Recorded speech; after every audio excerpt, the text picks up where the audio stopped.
or compromise. So whenever I start to do things that require physical flexibility with someone, I tell them to be very aware of their other aspects of their life, maybe at the workplace or home life, that hopefully they start to see that physical start to translate over to maybe home life, to having more patience with their children, or being okay when you plan your day as it's supposed to go in a specific order, but being okay to be flexible and willing to modify that schedule to change. So I find value in applying the physical flexibility aspect to all those other aspects just mentioned. So I want you guys to think about maybe writing this down.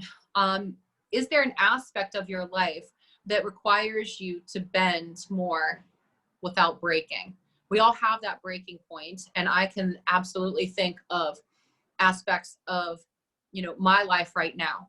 And I know in terms of, I kind of pair being flexible also with patience. And when I heard this definition of patience, it was like an aha moment for me.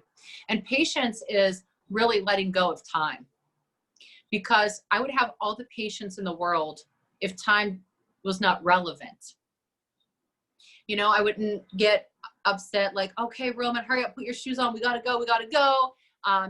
And it's not his fault that we're running late. It's obviously mom's fault, but I'm, thinking I'm running out of time and I lack that patience. So, going back to our breathing technique of applying these techniques that are so simple to actually, with the snap of our fingers, say, okay, I want to become more flexible in my life. How can I do that lickety split? And taking, for example, the box breath throughout our day. We are going to do a little bit of flexibility movement today, and it's going to be of the upper extremities.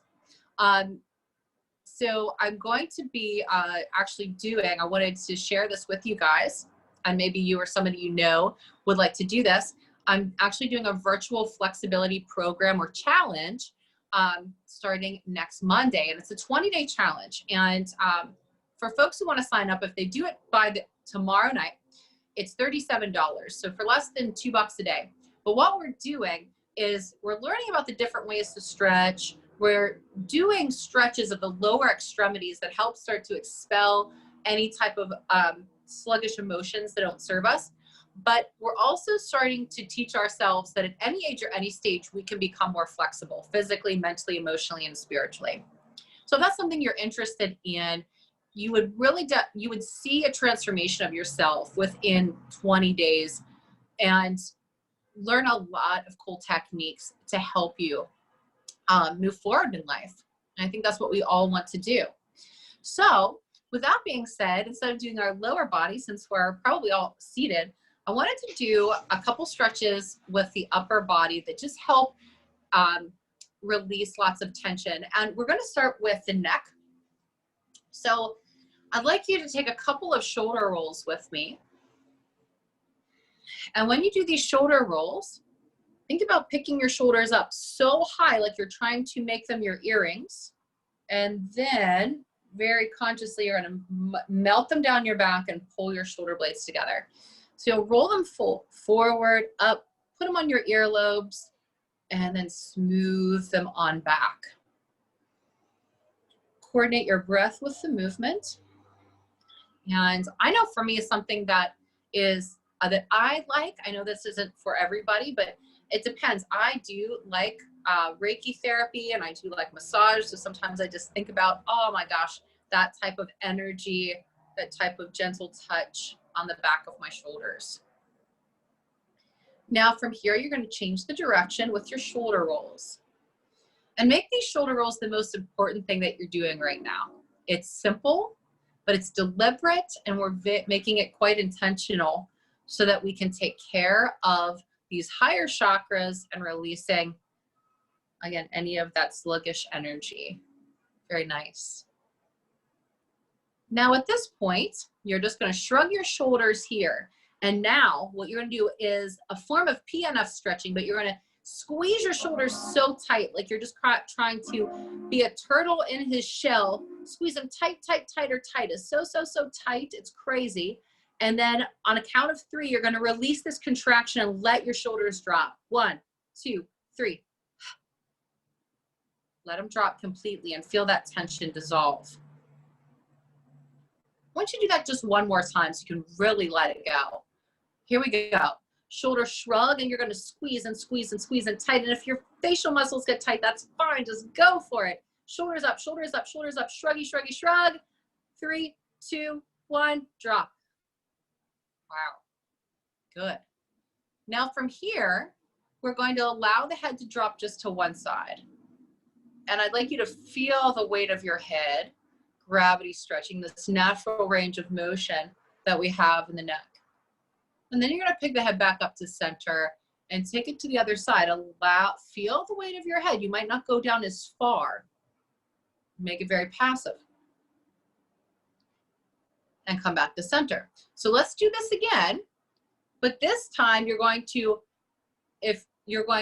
pull that opposite shoulder down as hard as you can, just with your scapula here. So pull it down, down, down for that elongation. What a difference versus just feeling the weight of the head. Wow. And then come back up. So we're not even using our hands yet. Take it to the other side and now pull that shoulder down. You can close your eyes and visualize the muscles on the side of the neck, your trapezius, lengthening. Oh boy, wonderful. Now, same things apply. You're going to allow the head to be heavy, pull that shoulder down, and very gently, you're going to take your hand and start to give just a little bit of pressure, and be mindful of that tug of war stretch that you're doing. Yes, find the length, breathe, and let go. Coming up to the other side. And I'll tell you what, if we did these every day, we'd probably have some pretty darn good posture too. I often neglect the neck. Knock on wood, I don't have any neck problems per se, but it still doesn't mean that we shouldn't focus on these areas. This is a typical area of tension for most people. And now we're going to come back up to the center. Now you're going to take your thumbs, so you're going to run them along the back of the neck. So it's like I'm about to do a sit up in my chair. Okay. But now instead you're going to give yourself like the pigeon head, or the uber attractive double chin, as sometimes we say. So you're going to draw that chin in, and exert a force with your elbows out. So really pull it back, back, back. Yes, because oftentimes we're just pigeon heading forward, right? So you want to go back and then relax. Try that again. So you're going to contract those muscles, pull it back, back, back. Push into your hands with your head. That's it. Breathing. And relax, release. Excellent. So now I want you to just take your head. You're going to nod it nose side to side. Think about like looking even further behind yourself than you normally would. Like, okay, I want to think almost like I can look all the way in the back seat of my car there without turning my torso or shoulders. Okay. So maybe the range of motion feels good. Maybe there's still some tension there. We're going to try to get it out. Come back to a center point, everybody. And now we're going to just drop the chin to the chest, feeling the weight again of the head. Now you might feel just enough stretch where you are. Otherwise, you're going to take one hand behind your head and press your head into your hand. Now press your hand into your head. So this is that isometric contraction, a PNF stretch where you're contracting the muscle, keeping an isometric hold, and then we're going to lengthen it in 3, 2, 1. Drop your chin down further. Give your head just a gentle push. And now slowly start to come back up. Good. Now you're going to take your head and just nod it yes. So chin to chest. When you lift your head up and back, lift your chin, stretch the front of the throat. Think sternum to chin and nod it yes. Lift out through the crown of the head. There you go. And one more. And last but not least, we're going to think that we have a pencil on top of our head for this one, and we're going to be tracing a circle on the ceiling, okay? So you're going to allow the head to be heavy, extend out, up, and back. Don't let the neck crunch at all. There you go. and then let it drop to center, and then you'll reverse that direction. Visualize that pencil on top of the head, tracing a smooth circle above you. Breathe in and out. We're all about shapes today, squares and circles. And I know myself, I still feel tension on the right side of the body. The left side seems to have dissipated, but my right side, I could probably use an extra little bit of TLC. So if that's you, let's just take a moment to come back to center, and we'll complete this exercise by finding that tension. So you can do, like for me, I need like a self massage right here. If you don't have any issues, what I think is a nice thing to do right now is to do a little acupressure, and to take your fingers and stroke underneath the eyes 3 or 4 times. The thumbs will go underneath the cheeks, and that will be the pressure points. And you can experiment with just pressing in and palpating the cheekbones and going out too. Because typically around the mandible, the jaw starts to go around the jaw, like right here.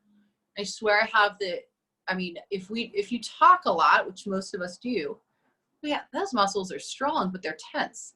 So you can take those little pressure circles around, and something that's so, so good, you'll take your thumbs and go under that mandible. You can go one at a time, yeah? And then push and press and stroke.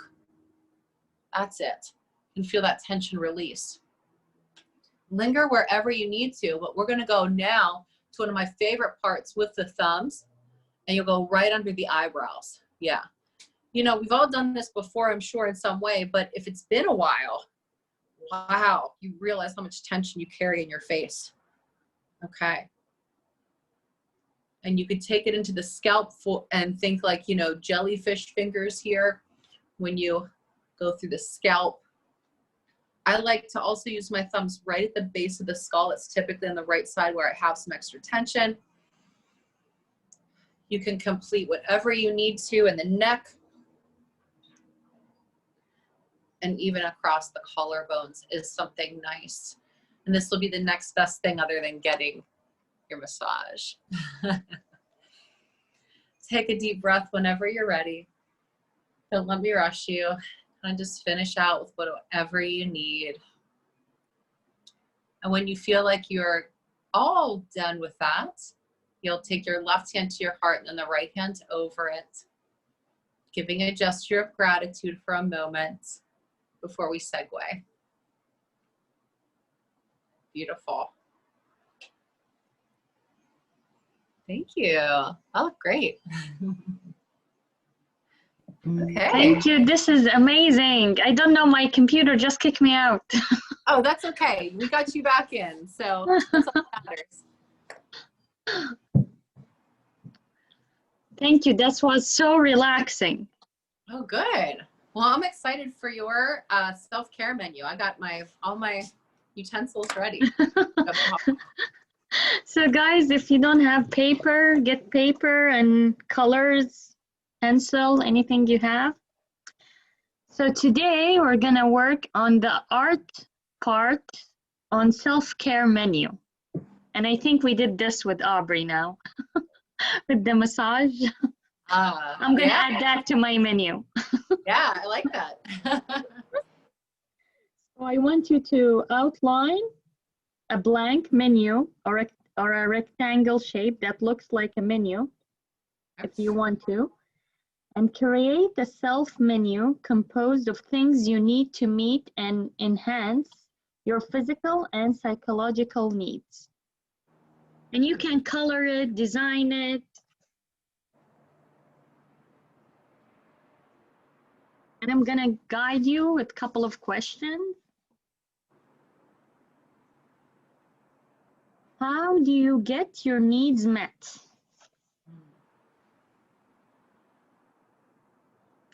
What do you do to soothe yourself?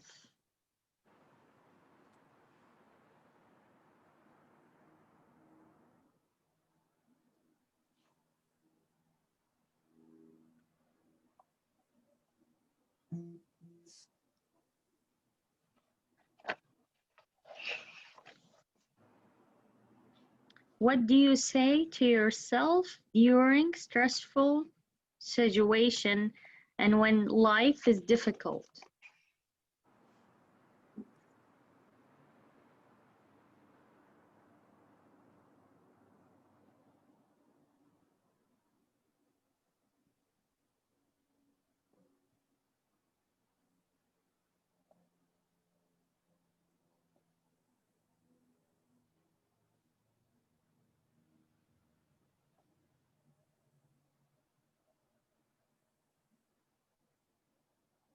What distractions help you cope?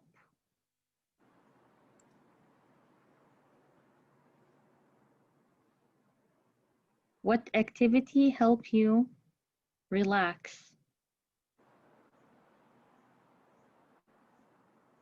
Who do you surround yourself with when you need extra support?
So Aubrey, what do you have?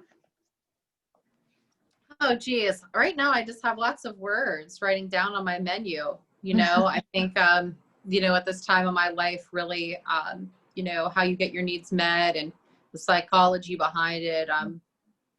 Doing a lot, finding joy through movement, joy through helping other people, fulfilling my purpose in that way,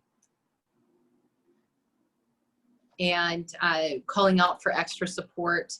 You know, there's some people that are specific in my life that I wrote down, you know, and I think you have your core group, but sometimes those people change as well based on where you are in your life. You're absolutely right. It depends, like, it's like everyone have their own vibration. So, and in our life journey, this vibration changed. So whoever sync with your same vibration, you can connect with them. Mhm. So for me, my Yeah. self-care menu, like breathing, I think breathing always help me, like when I am in stress time, breathing help. Mhm. And I also do theta meditation. It helps me a lot to Yes. find, you know, because sometimes there is a core belief behind every situation we face. So it helped me to detect that belief and try to fix it. And writing helps. You know, sometimes when you write about your emotion, like if you are sad or upset, if you just write it in a piece of paper, it releases it. I don't know how it does that, but it helps. Yeah, it definitely does. Bless and release it. Yes. Releasing it from the subconscious mind. Yes. Melissa, I think you have things you wrote down. I have an incredibly long list, actually. No, once you get started, I have, 5 deep breaths with hold and release. Just a reminder, because we forget to do that. We breathe all the time, but we forget to take purposeful breaths. Yes. Mhm. Hourly movement, because whether you're doing a Ah. hobby activity or a work activity, Mhm. all of a sudden it's 3 hours later and you haven't moved. I have on my menu today the Aubrey special, which is what I'm calling the stretching. Aw, I love that, Melissa. You're so cool. Oh, cool. I love it. And then smaller things like project on an art project. You don't Mm. necessarily have to finish it today, but you should try to progress on it because it makes you feel good. Try Yes. something new. Send others your love. Ask someone for help or for guidance. Smile at a stranger big enough that they can see it over your mask. Sit in the sunshine. Read. Organize one drawer or one space, just a small piece of organization. Mhm. Smile at yourself. Focus when you need to, let it go when you don't. Write a letter to someone you haven't talked to in a while. For me, also make some music or write some music. I want to go back to a color a day. Had a friend I used to send one photograph every day, just something that caught my eye. And the more you look for it, the easier it got to identify, the harder it was to only find one thing beautiful and eye-catching in a day. Also, look for something silly each day and try to laugh with someone each day.